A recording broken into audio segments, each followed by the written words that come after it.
से चढ़ल बा जवानी एकरा भइल बा जानी तो खाली घूमे ले होटल होटल पिए बोतल से पानी जब से चढ़ल बा जवानी एकरा भइल बा जानी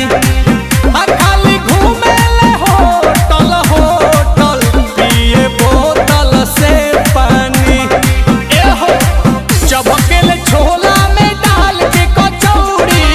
भइल चटोरी त मांगेले औरी पैसा ना कहूरी बाजार करे छौरी पैसा ना कहूरी बाजार करे छौरी पैसा ना कहूरी बाजार करे छौरी पैसा ना कहूरी बाजार करे छौरी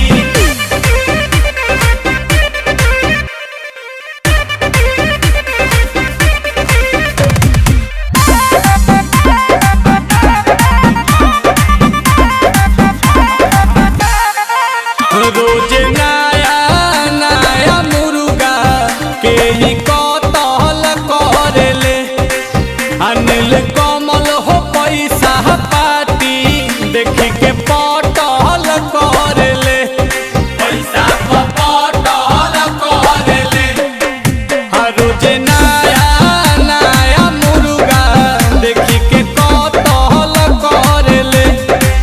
किनिल कमल हो पैसा के पाती देखी के पटल करेले आंसू प्रियांशु के बोल देले सौरी दूरही से दिल पर चलावेले हथौड़ी पैसा ना कौड़ी बाजा करे छौरी पैसा ना कौड़ी बाजार करे छौरी पैसा ना कौड़ी बाजार करे छौरी पैसा ना कौड़ी बाजार करे छौरी फिर का बोल। अरे होखते होखत रह गई।